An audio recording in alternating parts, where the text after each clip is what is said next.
La pandémie de Covid, on a l'impression d'avoir un peu tourné la page, n'est-ce pas? Pourtant, pour les scientifiques, une énorme question restait en suspens. Et après, quels sont les effets à long terme?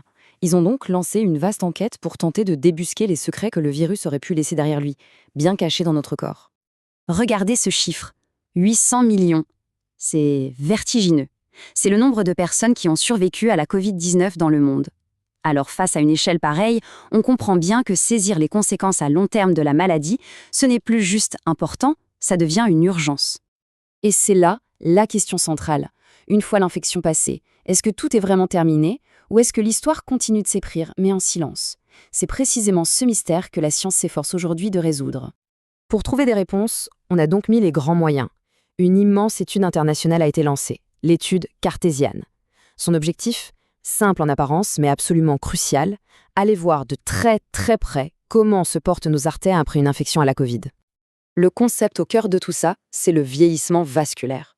Pour faire simple, imaginez un tuyau d'arrosage, tout neuf, il est souple, flexible. Avec le temps, le soleil, il durcit, il devient cassant. Eh bien, nos artères, c'est un peu la même chose. Elles sont censées être élastiques, mais certains facteurs peuvent les faire vieillir plus vite, les rendre plus rigides. C'est exactement ce processus que les scientifiques ont voulu mesurer. Mais comment on mesure ça, la rigidité d'une artère? Grâce à un outil appelé la vitesse de l'onde de Poole, ou VOP. En gros, on mesure la vitesse à laquelle l'onde de sang se propage.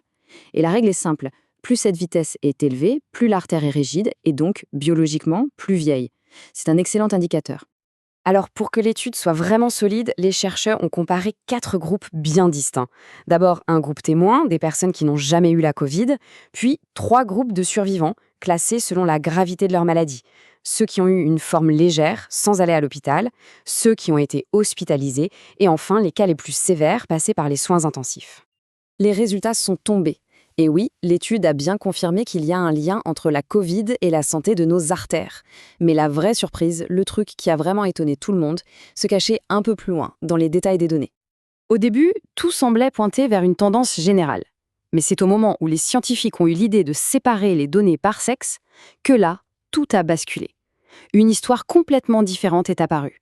Une histoire à laquelle, franchement, personne ne s'attendait. D'un côté, les femmes. Et là, le résultat est sans appel. Celles qui avaient eu la Covid, même une forme très légère, montraient une augmentation nette et significative de la rigidité de leurs artères par rapport au groupe témoin. L'effet était clair et constant, peu importe la gravité de la maladie. Et de l'autre côté, les hommes. Et là, c'est le choc. Rien. Absolument aucune différence significative entre les survivants de la Covid et le groupe témoin. Comme si, pour eux, le virus n'avait eu aucun impact à ce niveau-là. Une disparité énorme qui a évidemment interpellé les chercheurs. Alors face à une différence aussi marquée, la question qui se pose c'est pourquoi? Et surtout pour les femmes, quelle est l'ampleur réelle de cet impact? Pour le savoir, les chercheurs ont replongé dans les données à la recherche du moindre indice. Voilà un chiffre brut. Plus 1,09 mètres par seconde, c'est l'augmentation de la vitesse de l'onde de pouls mesurée chez les femmes les plus sévèrement touchées. Bon, un chiffre comme ça ne parle pas forcément. En termes de vieillissement, ça représente quoi concrètement? Eh bien, cette petite augmentation n'est pas si petite que ça. Les scientifiques ont fait la conversion et pour ces femmes, c'est comme si leurs artères avaient pris un coup de vieux de plus de 7 ans, en l'espace de quelques mois seulement. C'est colossal.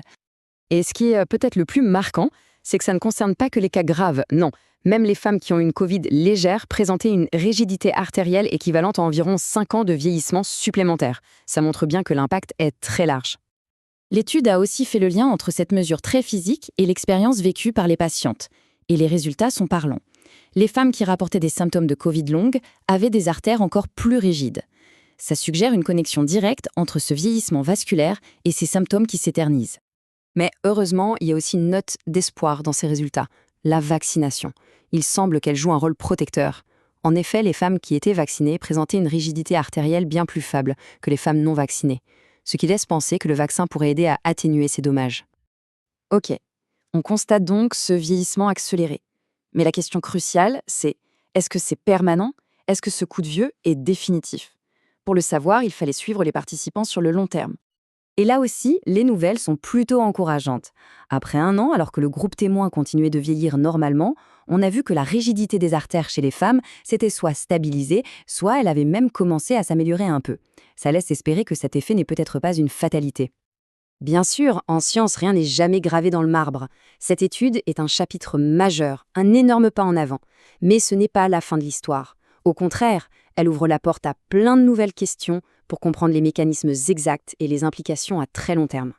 Au final, cette enquête a mis en lumière un impact de la Covid complètement invisible et vraiment inattendu. Mais elle nous rappelle surtout une chose, en science, chaque réponse soulève de nouvelles questions. On a trouvé ça, mais qu'est-ce qu'on n'a pas encore découvert? La recherche, elle, ne s'arrête jamais.